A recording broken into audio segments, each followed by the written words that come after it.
Sometimes, a place can seem welcoming on the surface, but hide secrets and presences that test the courage of those who inhabit it. Alice, at 18, was living a moment of discoveries and conflicts between a conservative family and a true love. Her trip to her girlfriend Brooke's farm, an old and beautiful property, seemed like a new beginning, but what awaited them was very different. If you've ever felt that something wasn't right in a place, that there was more than meets the eye, subscribe and share your experience. Stories like this show how mysterious and frightening the unknown can be. Brooke's great-grandparents' farm was an imposing and well-kept building with spacious rooms, a pool, and even a glass game room. On the first night, everything seemed perfect. Family dinners, laughter, and the freedom to be themselves. Alice could be herself, feeling accepted. However, the initial calm gave way to an unsettling atmosphere in the middle of the week, and a silent guilt began to gnaw at Alice for having to lie to her parents, pretending to sleep in her own room while secretly returning alone. On one of those nights, Alice woke up and didn't find Brooke in the next room. She looked for her around the house and found her, seemingly still, motionless, in front of the refrigerator. When she called out to her, she got no response, and a chill ran down her spine. The sound of the television turning on from the living room became a warning. Alice froze in fear upon seeing Brooke sitting on the sofa, watching while she herself was in the kitchen.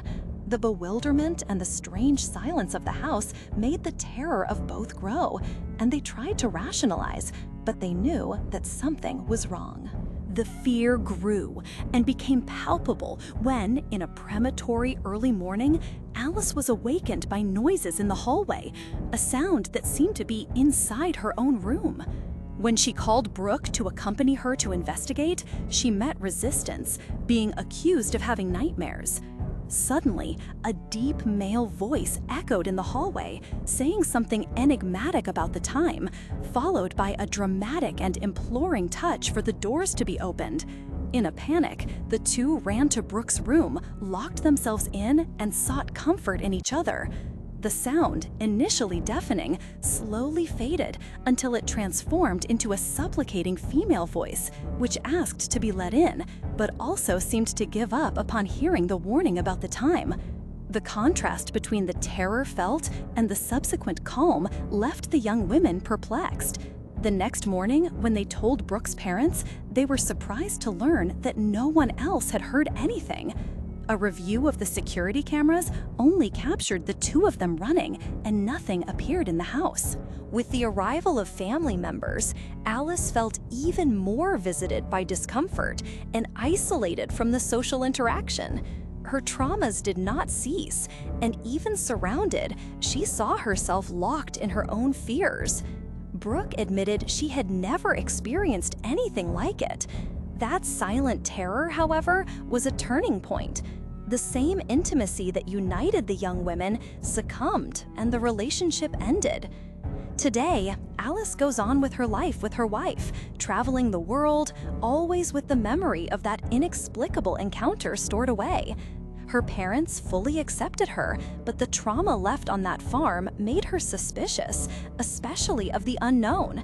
Even when visiting traditionally haunted places, she never again felt anything as intense or personal as she did in that old house. Alice's story is a reminder of human fragility in the face of mystery and the supernatural.